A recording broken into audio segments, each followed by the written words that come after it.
the motion. Okay, Jeff makes a motion. Can I get a second? Second. Sarah, the second. Okay, all in favor, say aye. I, All right, we're out of executive session. If those guys want to come back in. We have nothing to say. Right. We're not motioning on anything. It was just an Yeah. update. just an update. Lights. But if they want to Yeah. talk about the order of Right. whatever. Yeah. Lucas, if you want to give them the order, otherwise we can make a motion to adjourn too for that matter, but let's let them come back in.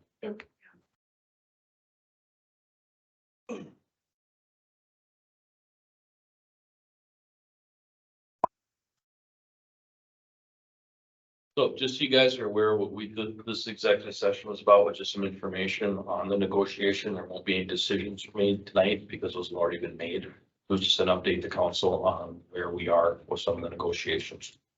So that was all that happened tonight. So there won't be any decisions made on anything by the council this evening. And There's no purchasing of anything or no city funds were spent or. not, We have not changed anything. All we did was listen to an update. That is it. Is there gonna be something with the city talking to landowners then or? it's we're not involved right now. It's the diversion authority is the ones that are doing most of that conversation. That's best I know. The city's conversations are with BNSF, this is the BNSF land sale, so everything is just going through them. But Lucas, do you have the order of priority, just so that, Yeah, so I Let's don't, go over so that. I don't know We're how not many, back in session yet, so I want to be clear that we're not back Right. in session, right? this is a meeting. You're back in regular meeting. Okay. Yeah, so a few months ago, I presented on this statute that when a rail line distributes property, North Dakota Century Code actually has a statute on who is a priority purchaser. And so we went over that a while ago, but if it helps you guys to know just what that priority list is. So the first priority line is the present owner or operator lessee of fixed assets located on the property. So that's likely just BNSF that has anything to do with that. The second is a person owning land contiguous to the right of way on opposite sides of the right of way. So someone that owns property on each side of the rail line. The third is a person presenting a reasonable plan for public recreational use of the abandoned property, which includes the continuation of current private and public crossings. So that's what the city falls in line with its public rec component. And then the fourth priority is the adjoining landowner, if the adjoining land at the time of abandonment is assessed for tax purposes as ag land. So those are the four priority lines. And so the city falls third on this one. And so that's why the city has been going through this process with BNSF and then complying with, they have timelines that they have established, or the city has to respond with and stuff. And so that's where we're at right now with this process. So the fact that the city's having these conversations, they must want to establish a city public road. So the city's comp plan, 24/5. The city's comp plan and the Fargo Metro or Fargo Moorhead Metro pedestrian and bicycle plan identifies a recreational pathway along that rail corridor, Not a road. not a road. Oh, Well, will they be opening up the path across the diversion, which was supposed to be a walking and bike path, if they have put a 6-foot chain link fence up that you can't walk around? that would be our decisions there. I know, but then I don't know anything about that. It could have been a bike path all along. They fenced it. Who's they? The diversion? Is that just because there's construction going on right now? No, this is from day one. Because they said kids were gonna party down by the diversion, so they wanted it blocked off so that they didn't have any riprap going through. Are you talking to Cheyenne? Yeah, across the Cheyenne. So she's talking the diversion. Oh, I thought like a Cheyenne. But that's been, yeah. I paid for diversion twice, so that's how long ago it's been, so. So what's the city's intention if they purchase? We don't know yet. We It's don't for, it'd have be for something. something pedestrian That's what I'm guessing. down the road is So that- the ultimate goal. I believe that's what we've discussed to date. Does that follow the comp plan? That's kind of what we're looking at. It's like a walking path. It basically securing the ability to be able to implement the comprehensive plan in the future. In that, And not guaranteeing that it would happen, it's just that they preserve the ability to do so. And wasn't this land donated to BSF and to begin with? And now there Would not be are able to. farmers who donated Yeah. them buy it back. I would not be able to answer that one, I don't know I don't know the either. history of It it. is, It's that's, interesting though. That's an interesting Yeah. concept. yeah, I think it's kind of silly. is the path motorized or purely pedestrian? We haven't got that. We haven't made any. Oh, it sounds like there's a comprehensive. The comprehensive plan, it lists it as a multi-use Multi-use. path, which typically would refer to a bicycle and pedestrian pathway, but there hasn't been any further discussion as far as what, if anything else would entail in that corridor. So would they consider opening up the path between the Shiny version and Lost River and Riverbend? Because That that would, would have been a wish that the kids could have taken their bikes to school when my kids were little, and my oldest is 40 now. And it would have been way back then that they could have used that as a bicycle or pedestrian path. that would have to be a conversation that we could bring up with, like, I believe it would be a Cass County Joint Resource or the Diversion Authority. The city doesn't have overall say on that. So it'd be, but it's something I could bring up, I could bring up if council would like me to and ask, because Facility of the city, Yeah. and now that would great. Yeah. That is one of the goals, is to enhance the ability for people to get places. Right now, in this town, you can go on a chunk of sidewalk only so far. And then you've got to go in a street, you've got to go through a field, you've got to go, and it makes it really difficult for these kids In getting nineteen around. 97, when it was flooding and coming across Congo 14, we had to drive on the dirt road to go back around and park our cars on the far, on this side of the diversion, and we had to walk across to go around the fence just to get to our houses. Yeah, Makes no sense. that's crazy. But you could do all that through planning and zoning when you're allowing people to develop instead of coming in afterwards and setting it up. Like, it just doesn't make sense why the city would want to spend so much money. We're already obviously spending more than what lenders appreciate. One developer put it, says, Horace is out way in front of their skis right now.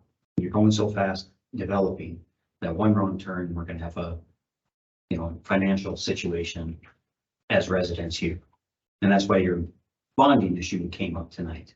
You're progressing really, really fast. And that bike path, if you put that in, isn't developed, which you could do it through your zoning where when you go to purchase or to develop the property, you have to you put in that you have to have walkways and pathways as part of the zoning process. So earlier tonight too, we also had the grants for the multi-use path. That we were receiving help and funding for those as well. Sure. So it's not that we're trying to set aside money right now for it, you're just trying to plan the future of. That was in the comp plan, that have some sort of a path that connects the south side of Horace to the north side of Horace, because right now, I promise you, my kids down here in Country Acres and over here in Maple Lakes, there's no parks, there's no nothing, they can't get anywhere up here without having to get in a vehicle, put the bicycles in the back of a vehicle and come up to a park up here. And that the is trucks going up and down the road, understood. 40 miles an hour. It's not safe, so we're having to come up here to a park up here, putting everything in the back of the vehicle and driving it up here. And this is just forward planning, if you will.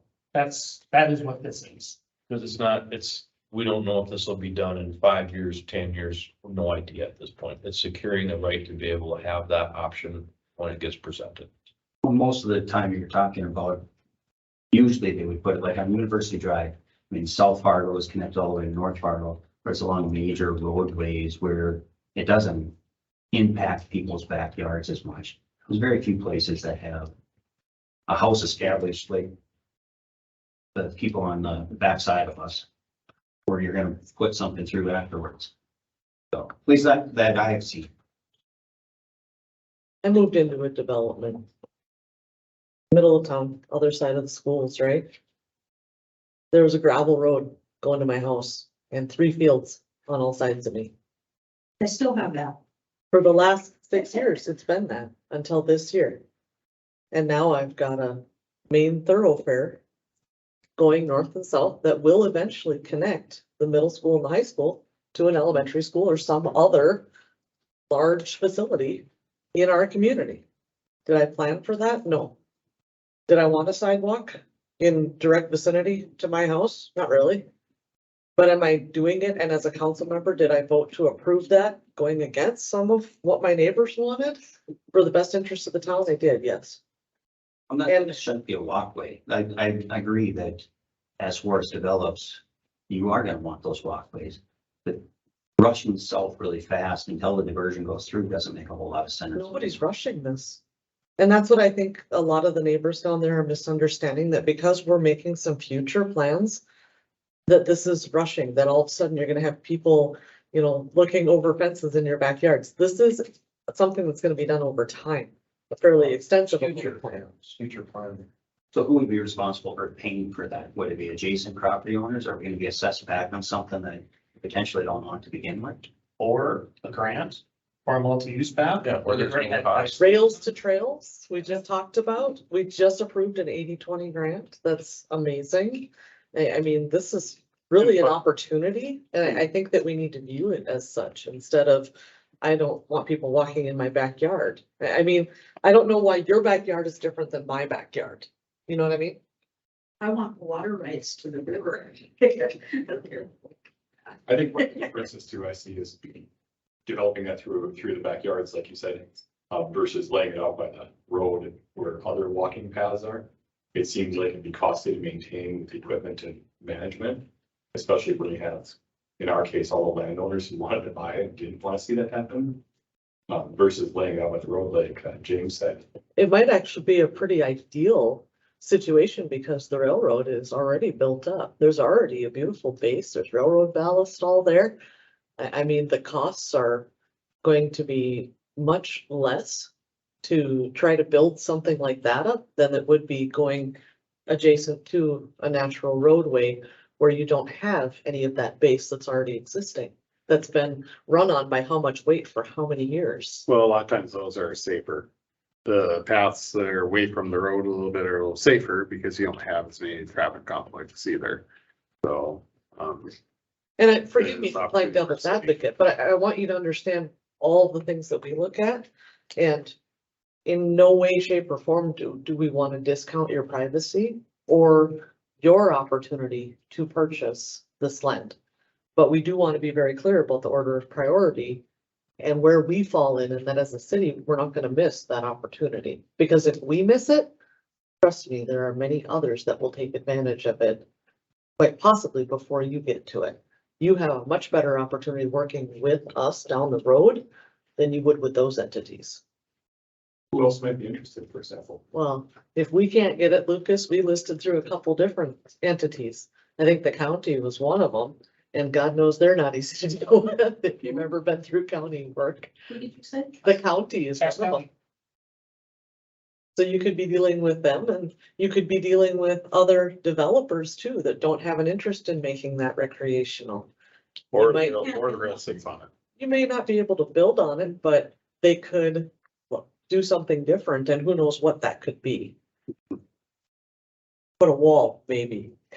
And right now it's a natural dike or a river bed, you know, Right. and that's was always their saving grace. The water would rise because that was the dike.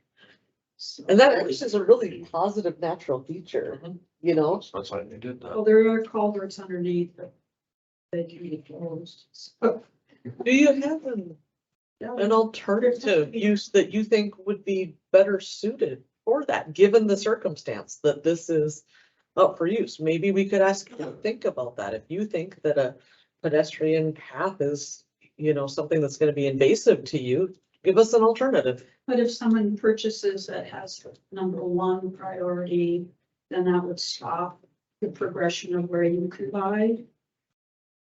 If a particular farmer was to buy that owns on both sides of the land, He's referring to Dennis Holden, I know he's already signed for it, he's already signed the purchase. which is gonna stop you right behind. So I own up on the one half of the railroad side, I have land adjacent to it. And I have land past homes, so. Yeah. I guess alternatively, like you said, is if the city buys it, gives an opportunity back to homeowners that wanted to buy it back to the city. That'd be a good alternative. And I'm not saying that if I ever develop, that I wouldn't be interested in having a walking path, but we could work it in as part of that land you have to donate back, because right now, we've had like 7 different plans drawn up by other people that have presented to us. And there's 10 to 15% that has to go back to the city upfront. That could be part of it. You could, instead of putting in a pond that we won't need to hold water, when the diversion's already gonna be protecting that area. And that's what they did on the south side of wherever you're living, right? Because you live in the blue roof, right? Is that where you? That is not my house, that is swear words. That is swear words. Okay, so that's not. All right, I'm close to that house, but that is not my house. We're gonna have fun with this.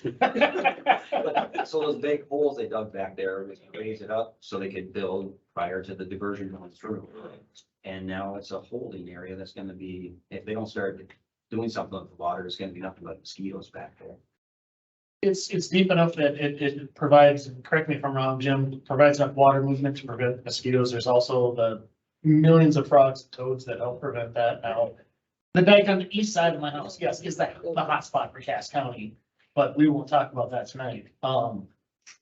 But to your point, and we are aware that, yes, obviously a 10% land dedication. But also I think we were made aware tonight that you can't have water on this corridor. You can't. Water lines. Water lines, you can't. Yeah. I mean, there's certain things that prevent you from actually doing anything with the land. And that's where, you know, if it falls right in line with what we would want to do with a multi-use land. That is our reasoning. If you can understand that you're trying to preserve something possibly for future planning. I think if the city could purchase it without using any of our tax dollars, I don't really have a problem with it, but I'd hate to be assessed for something. You more than likely won't be. The city is not pursuing It's not gonna be assessments. special assessing that. No. That's my main concern, Yeah, honestly, because I get don't worry about over it. 2,000 feet of frontage on a bike path that I'm never gonna use unless we develop it. We're not gonna do anything on that area until we can pay for it either through grant money or sales tax. For implementation. For implementation of it. Securing that right away. Yeah. Or we have different means that are not, would not be like special assessments or anything like that. And if the sidewalk ends, the sidewalk ends. Every sidewalk Like that ends, George Strait song. you know? So, I mean, if there comes a point where we come up against someone that decides they're gonna purchase it to try to stop it, well, go for it, great. You know, we want an area that at least some people can get down on that can be used recreationally. And the best, most, If it has. to Least turn south, invasive the next use 14 of minutes, land. yeah. And it's really the least expensive use because it is eligible for so many of these programs and grants and things. We talked about several. And so we can really get something for not a lot that actually turns into a really nice feature. It'll be something that will benefit you and possibly increase your values when you go to sell down the road instead of deterring from it. Cause who wants an operational railroad grind in their backyard? Not too many. Now I realize that's been non-operational for some time, but the alternative's always there. I think in our neighborhood, a lot of the homeowners on this side here, concern was the worst case would be a power sports path. There's already a lot of traffic there, snowmobile and stuff. There's a lot of homes that live there. It's not eventually gonna be that. We don't know yet, but the initial talks were these things. And in our case, probably in the name, the owners along Horace would probably just be most interested in purchasing it back from the city. Or even making an agreement with the city that if the city wanted to purchase back from us again, then we could figure something. That's why I think all the neighbors on my side submitted to buy it. Unfortunately, we're too far down the hole to accomplish that. That's why we wanted to make sure that everybody here understood the order of priority and why we didn't want to pass that up, because if we don't take it, guaranteed someone else will. Right, I would agree with you, Sarah, that worst case is Cass County, some other place buys it versus local control of it at least. Like, and then the worst thing that would happen is somebody would excavate this. And now we got water all in the backyards. Yeah. What's kind of the next step? What do you guys do next about Wait. Wait, Yeah. this is not a fast process, especially with BNSF. Yeah, this takes forever. I mean, this is not something that you're gonna see movement on for quite a while. I mean, we may choose to purchase it, and the reason for that, like I said, might just be taking advantage of the order of priority, you know? My, But- my nephew's a real estate attorney, he said they're the worst people. So you're, right now, you're in active negotiations with Berlin and the city, it's kind of $10,000 or $10,000, some price. I just appreciate it. I imagine all of the homeowners that would rather buy it than see it going through a path would be interested too, you're just updates. Rest of it as well. There are some things that we can do, and there are some things that we can't do. There's some things we can't say, and I hope as a previous city councilman, you would appreciate that we can't say something too soon. If that makes sense. Yeah. Okay. And in this But case, even share because this, that you guys- because there are negotiations and there are other landowners involved potentially, we have to keep their privacy as well. And so your comment earlier, sir, I don't want you to feel like we're kicking you out of a meeting for any reason other than we have certain statutes that we have to follow. And that's why we're engaging in this conversation now, to give you a little peace of mind and tell you this is where we're at today, a very brief update. And feel free to share what you've heard today with order of priority and whatnot with your neighbors. We're not hiding anything. And we want to make that very clear. We felt this was important. Okay, and with that, I'm looking for a motion to adjourn. Did I get to make that motion? I will. Can I get a second? Second. After the second, all in favor, say aye. Aye. Very adjourned.